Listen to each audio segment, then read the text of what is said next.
Баршаңызға қайырлы күн, дәмді асхана каналына қош келдіңіздер. Өте оңай әрі дәмді, тез дайын болатын салат дайындайтын боламыз.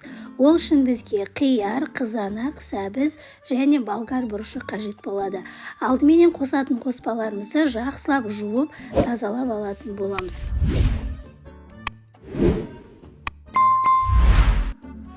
Ең бірінші сәбізімізді осындай үкіштің майда жағынан осылай ұзынша етіп өткізіп алатын боламыз.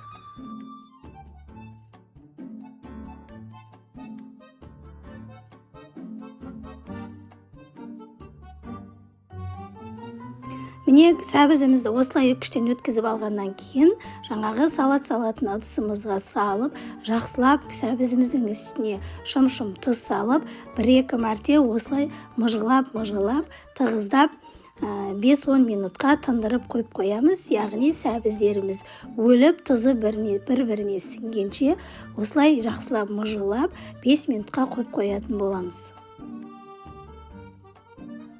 Енді болгар бұрышымызды осылай ұзынша етіп турап алатын боламыз.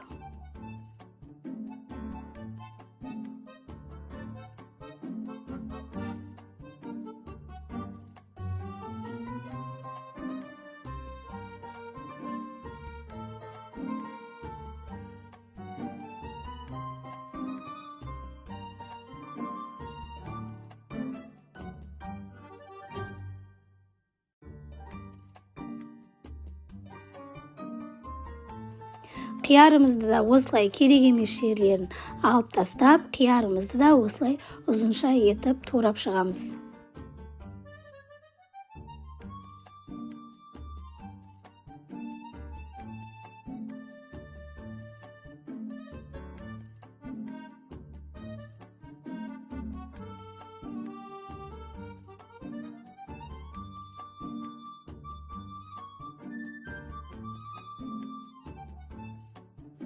Қызанағымызды да дәл осылай ұзынша етіп тураймыз және жаңағы салат араластыратын ыдысымызға барлығын бірінің үстіне бірін салатын боламыз.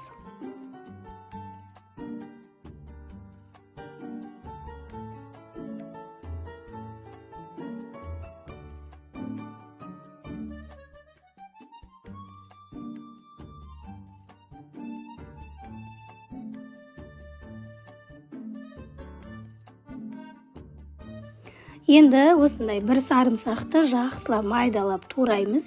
Егер сарымсақ езгіштеріңіз болса, онымен де жасасаңыздар болады. Міндетті түрде салатқа сарымсақ қосамыз, сонда біздің салатымыз өте дәмді болып шығады. Міне осылай ыдысымызға барлығын салып болғаннан кейін оның үстіне қызыл бұрышымызды азырақ саламыз. Ачы болып кетуі мүмкін, азғантай саламыз және бір ас қасық соя соусын және оның үстіне қызып тұрған сұйық майымызды салып, жақсылап біркелкі араластыратын боламыз.